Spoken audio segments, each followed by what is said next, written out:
Hi friends, welcome back to my channel. Pooranam kolukattai எப்படி செய்யறது? Okay, இப்போ இந்த பூரணம் கொழுக்கட்டை. Okay, இப்போ வந்து பூரணம் எப்படி? Okay, இப்போ பூரணம் வந்து பூரணம் கொழுக்கட்டை ரெடி ஆயிடுச்சு. Hi friends, welcome back to my channel. இன்னும் 2 நாள்ல விநாயகர் சதுர்த்தி வருது. நான் வந்து உங்களுக்கு எப்படி பூரணம் கொழுக்கட்டை எப்படி செய்யறதுன்னு சொல்லி கொடுக்க போறேன். சில பேர் வந்து கொழுக்கட்டையா ஐயோ எனக்கு செய்ய தெரியாது ரொம்ப கஷ்டம் அப்படிலாம் சொல்லுவாங்க. நான் உங்களுக்கு வந்து இன்னைக்கு ரொம்ப ஈஸியான ஒரு வேலை சொல்லி கொடுக்க போறேன். வாங்க அது செய்யறதுக்கான இன்கிரீடியன்ட்ஸ் பார்ப்போம். ஓகே, இப்போ இந்த பூரணம் கொழுக்கட்டை செய்யறதுக்கான இன்கிரீடியன்ட்ஸ் 1 கப்பு அரிசி மாவு. இது ஒன்றும் வறுக்கல, நான் அப்புறமேல வறுக்குவேன். 1 கப்பு எந்த கப்பில் எடுத்தீங்களோ அரிசி மாவை அதே கப்பில் வந்து 1.5 கப்பு தண்ணி. இது வந்து துருவன தேங்காய், அப்புறம் ஒரு சிட்டிகை உப்பு. இது வந்து பீனட் வேர்க்கடலை. இது வந்து கருப்பு சீனின்னு சொல்லுவாங்க மலேசியாவில். ஜாங்கிரின்னு எழுதியிருந்தது நான் வாங்குறப்ப, அது ஜாங்கிரி. அப்போ இது வந்து ஜாங்கிரி. இது வந்து கொஞ்சோண்டு cardamom பவுடர் எடுத்திருக்கேன். ஓகே, ஒரு கரெக்ஷன், நான் இப்போ கூகுளில் செக் பண்ணேன், இது வெல்லம்னு எழுதிருந்துச்சு. அப்போ இது வெல்லம், அப்போ இது வந்து ஏலக்காய் பொடி. ஓகே, இப்போ நான் வந்து மாவு செய்ய போகிறேன், இந்த கொழுக்கட்டை மாவு.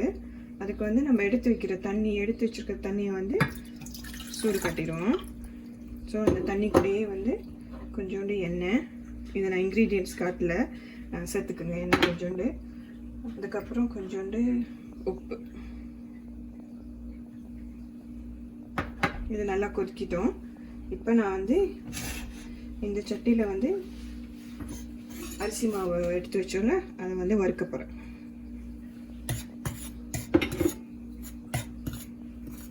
அடுப்பு கொஞ்சம் ஹையில் வச்சுருக்கேன், கொஞ்சம் சூடு ஏறணுன்னா நீங்கள் கொஞ்சம் மீடியமில் வச்சுக்கோங்க.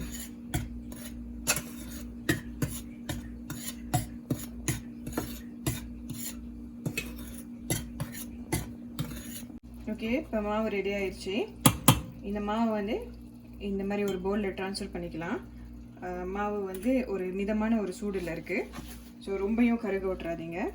ஸோ அதை எடுத்து நான் இப்போ ட்ரான்ஸ்ஃபர் பண்ணுறேன். உங்களுக்கு கம்ஃபர்டபுளான ஒரு பவுல் எடுத்துக்கோங்க. எனக்கு அந்த பவுலில் தான் நீங்கள் மாவு பசைய போகிறீங்க. ஸோ எனக்கு கம்ஃபர்டபுளாக இந்த பவுல் தான் இருக்குது. அப்போ தண்ணியும் சூடாயிடுச்சு. இப்போ இந்த தண்ணியை வந்து கொஞ்சம் கொஞ்சமாக ஊற்றி இந்த மாதிரி ஒரு உடன் ஸ்பூனில் வந்து நல்லா கிண்டிக்குங்க.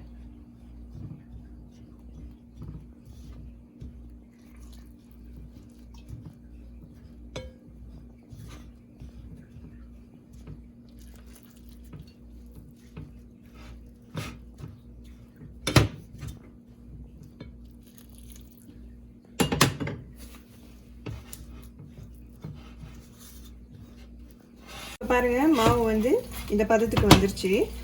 மாவு கொஞ்சம் சூடாக இருக்குது, சூடாக ஆறுற வரைக்கும் நம்ம வந்து பூரணம் செய்யலாம். அது வரைக்கும் இது கொஞ்சம் நேரம் வெயிட் பண்ணுவோம், ஒரு 10 minutes வெயிட் பண்ணுவோம். ஓகே, இப்போ வந்து பூரணம் எப்படி செய்கிறதுன்னு பார்க்கலாம். அதுக்கு வந்து இந்த வெல்லம் எடுத்து கொட்டிட்டு 1 டேபிள் ஸ்பூன் அளவுக்கு தண்ணி விட்டுக்குங்க. ரொம்ப தண்ணி வேணாம், அதுவாக கரைஞ்சி அழகாக வரும். ஸோ இது நல்லா கரையிட்டோம், அது வரைக்கும் நம்ம வெயிட் பண்ணணும்.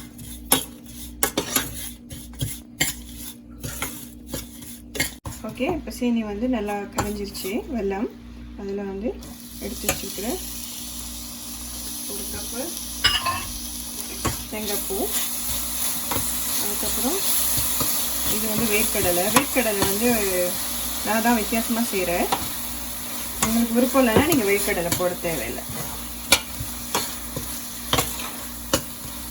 அப்புறம் கொஞ்சோண்டு cardamom பவுடர், கொஞ்சம் டேஸ்ட்டுக்காக உப்பு, ரொம்ப வேணாம், கொஞ்சமாக போதும். இது நல்லா சுருண்டு வரணும்.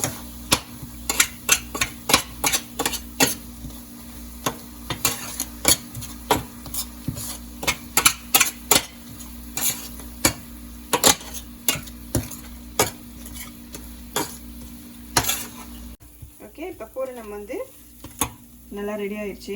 இப்போ நம்ம வந்து மாவு பிணைஞ்சி வச்சுக்கலாம். ஓகே, இப்போ நம்ம வந்து மாவு பிணைய போகிறோம். கையில் இந்த மாதிரி எண்ணெய் போட்டுக்கோங்க.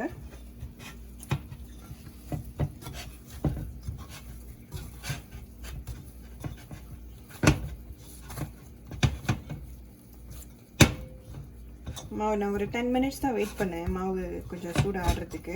இன்னும் சூடாக தான் இருக்குது. இந்த சூடாக ஆடுறக்கட்டையும் நீங்கள் மாவு இந்த மாதிரி பனிஞ்சிடணும், இல்லைன்னா ட்ரை ஆயிரும். இப்போ பாருங்கள், இந்த அளவுக்கு இருக்கணும், இந்த பதத்துக்கு இருக்கணும் மாவு. ஓகே, இப்போ இதை நம்ம வந்து பூரணம் எப்படி உள்ளே வைக்கிறது அப்படின்ட்டு நான் உங்கள்கிட்ட கொஞ்சம் நேரத்தில் காட்டுறேன். இந்த மாதிரி எடுத்துக்கோங்க ரவுண்டாக. இது வந்து பார்ச்மெண்ட் பேப்பர். நீங்கள் ஒரு பிளாஸ்டிக் பேப்பரில் கூட எடுத்துக்கலாம். இந்த மாதிரி நடுவில் கொஞ்சோண்டு கையில் எண்ணெய் தடவிக்குங்க.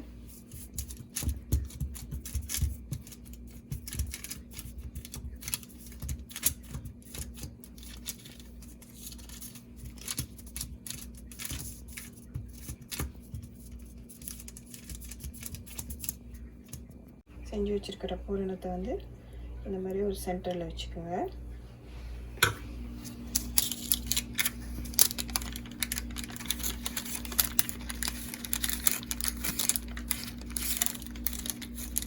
நல்லா அந்த எட்ஜில் வந்து கரெக்டாக ப்ரெஸ் பண்ணிடுங்க.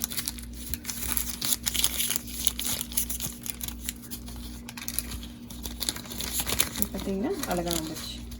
ஸோ நான் ஏன் இந்த பார்ச்மெண்ட் பேப்பர் பாய்க்கிறேன்னா, இந்த மாதிரி பிகினர்ஸ் யாராவது முதல் தடவை கொழுக்கட்டை செய்கிறவங்கன்னா இது கொஞ்சம் ஈஸியாக இருக்கும் அப்படி செய்கிறதுக்கு. அதுக்காக தான் நான் அந்த பார்ச்மெண்ட் பேப்பர் எடுத்திருக்கேன். ஸோ இதை ஒரு பிளேட்டில் வச்சுட்டு ரெண்டாவது செய்யலாம்.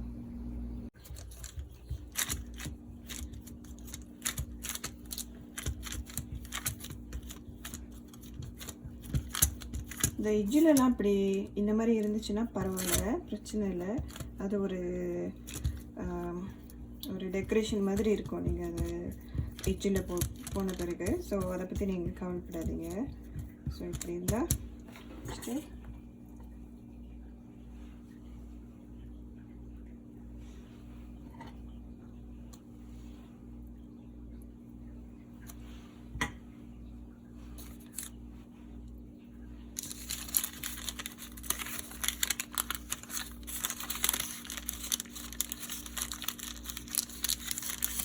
நல்லா ப்ரெஸ் பண்ணிக்கோங்க. இது பார்ச்மெண்ட் பேப்பர் இல்லைன்னா பரவாயில்ல, பிளாஸ்டிக் பேப்பராக வச்சுக்கோங்க.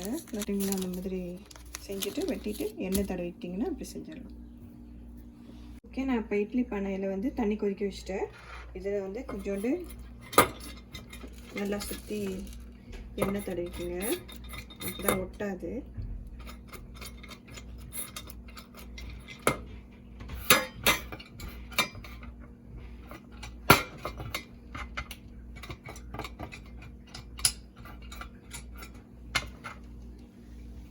ஓகே, இப்போ இந்த எண்ணெய் தடவை இட்லி பானையில் இந்த மாதிரி அடிக்கிறேன். ஸோ எனக்கு வந்து 8 கொழுக்கட்டை வந்தது. நான் கொஞ்சம் பெருசாக செஞ்சேன். நீங்கள் சின்னதாக உங்கள் அளவுக்கு செஞ்சீங்கன்னா கொஞ்சம் கூடியே வரும். அப்போ இதை வந்து நம்ம வந்து இட்லி பானையில் வைக்க போகிறோம். ஆனால் வந்து தண்ணி சூடான பிறகு தான் இட்லி பானையில் வைக்கணும். ஓகே, சில பேருக்கு வந்து இடியப்ப மாவு கிடைக்கும், கொழுக்கட்டை மாவு கிடைக்கும் கடையில். எனக்கு வந்து அரிசி மாவு தான் கிடச்சிது. நீங்கள் கொழுக்கட்டை மாவுலேயும் செஞ்சு பார்க்கலாம், இடியப்ப மாவுலேயும் செஞ்சு பார்க்கலாம். ஸோ கொழுக்கட்டை மாவும் இடியப்ப மாவும் வறுத்தே வரும். அரிசி மாவு வறுத்து வராதனால நான் வறுத்து இந்த பூரணம் கொழுக்கட்டை செஞ்சேன். தண்ணி சூடாயிடுச்சு. இப்போ நான் வந்து கொழுக்கட்டை வைக்க போகிறேன்.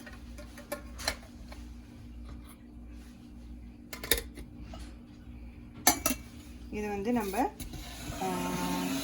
7லேருந்து 10 நிமிஷம் வரைக்கும் வருவோம்.